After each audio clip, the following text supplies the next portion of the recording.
আপনি কি কখনো ভেবেছেন হাজার হাজার কিলোমিটার দূরে একটা যুদ্ধ শুরু হলেও তার প্রভাব কিভাবে আপনার পকেটে এসে লাগে?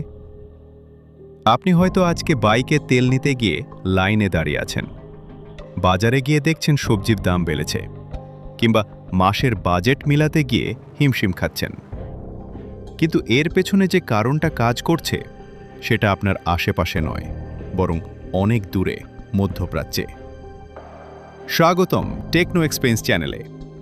আজকের ভিডিওতে আমরা বিশ্লেষণ করব ইরান যুদ্ধ চলতে থাকলে বাংলাদেশ আসলেই কতটা বড় বিপদের মুখে পড়তে পারে, আর কেন এই যুদ্ধ আপনার প্রতিদিনের জীবনকে ধীরে ধীরে কঠিন করে তুলছে। প্রথমেই একটা বিষয় খেয়াল করুন, যুদ্ধ শুরু হয়েছে ইরান, ইসরায়েল এবং যুক্তরাষ্ট্রকে ঘিরে। মানচিত্রে দেখলে মনে হবে এই সংঘাত আমাদের থেকে অনেক দূরে, কিন্তু বাস্তবতা হলো এই যুদ্ধের সবচেয়ে বড় প্রভাব পড়ছে অর্থনীতিতে, আর সেই ঢেউ এসে আঘাত করছে বাংলাদেশের মতো উন্নয়নশীল দেশে। এখন আপনি একটু চিন্তা করুন, আমাদের দেশের জ্বালানি তেলের প্রায় 90% আসে মধ্যপ্রাচ্য থেকে, অর্থাৎ সেই অঞ্চলে যুদ্ধ মানেই সরাসরি তেলের বাজারে অস্থিরতা, আর তেলের বাজার অস্থির মানেই আপনার পকেটে চাপ। আপনার কাছে একটা সহজ প্রশ্ন, আপনি কি লক্ষ্য করেছেন সাম্প্রতিক সময়ে তেলের দাম বাড়ার একটা ট্রেন্ড? কারণ আন্তর্জাতিক বাজারে অপরিশোধিত তেলের দাম যখন বাড়ে, তখন তার প্রভাব সরাসরি পড়ে আমাদের আমদানি খরচের উপর।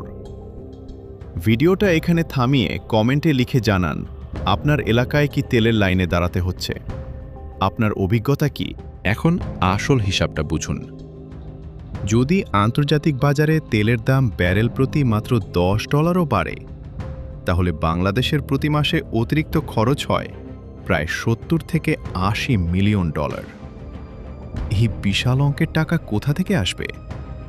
এর উত্তর খুব সহজ, শেষ পর্যন্ত সেটা আপনার আমার পকেট থেকেই যাবে। ডিজেল, অকটেন, পরিবহন খরচ, সব কিছুর দাম বাড়বে। এখন একটু বাস্তব উদাহরণ দিই। ধরুন গ্রাম থেকে একটা ট্রাক সবজি নিয়ে ঢাকায় আসছে। তেলের দাম বেড়ে যাওয়ায় ট্রাকের ভাড়া বেড়ে গেল। এই বাড়তি টাকা প্রথমে যাবে পাইকারের কাছে, তারপর খুচরা বিক্রেতার কাছে, আর শেষ পর্যন্ত সেটা আপনাকেই দিতে হবে। এটা একটা চেইন রিয়াকশন, আর এই চেইন রিয়াকশনই তৈরি করে মূল্যস্ফীতি। আপনি যদি এখন বাজারে যান, খেয়াল করবেন সবজির দাম, চালের দাম, এমনকি নিত্য প্রয়োজনীয় জিনিসপত্র সব ধীরে ধীরে বাড়ছে। আপনি কি মনে করেন এই পরিস্থিতিতে সাধারণ মানুষের জীবন কতটা কঠিন হয়ে উঠছে? আপনার মতামত কমেন্টে জানাতে পারেন। এখানেই শেষ নয়, জ্বালানি সংকটের আরেকটা বড় প্রভাব পড়ে বিদ্যুৎ খাতে। আমাদের দেশের অনেক বিদ্যুৎ কেন্দ্র তেলের উপর নির্ভরশীল। তেলের দাম বাড়লে বা সরবরাহ কমে গেলে বিদ্যুৎ উৎপাদন কমে যায়, আর বিদ্যুৎ কমে গেলে কি হয় সেটা তো আপনি জানেন, লোডশেডিং। কারখানার উৎপাদন কমে যায়, ব্যবসায়ীদের খরচ বাড়ে, আর শেষ পর্যন্ত সেই খরচও গিয়ে পড়ে সাধারণ মানুষের উপর। ভিডিওটা ভালো লাগলে লাইক দিয়ে রাখুন, আর সাবস্ক্রাইব করে আমাদের সাথে থাকুন, কারণ আমরা এই ধরনের গুরুত্বপূর্ণ বিশ্লেষণ নিয়মিত নিয়ে আসি। এখন আসি সবচেয়ে গুরুত্বপূর্ণ বিষয়ের দিকে, রেমিটেন্স।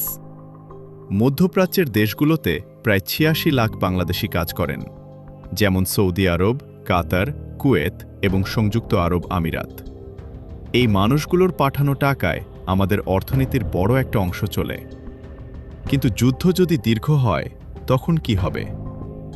প্রথমত, ওই অঞ্চলে বিনিয়োগ কমে যাবে, নতুন প্রজেক্ট বন্ধ হবে, কোম্পানিগুলো খরচ কমাতে শুরু করবে।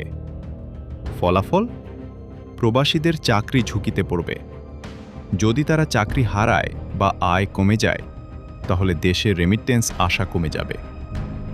এখন চিন্তা করুন, একদিকে তেলের জন্য বেশি ডলার খরচ হচ্ছে, অন্যদিকে রেমিটেন্স কমে যাচ্ছে। এটা একটা ডাবল শক। আপনার কি মনে হয় এই অবস্থায় বাংলাদেশের অর্থনীতি কতদিন টিকে থাকতে পারবে?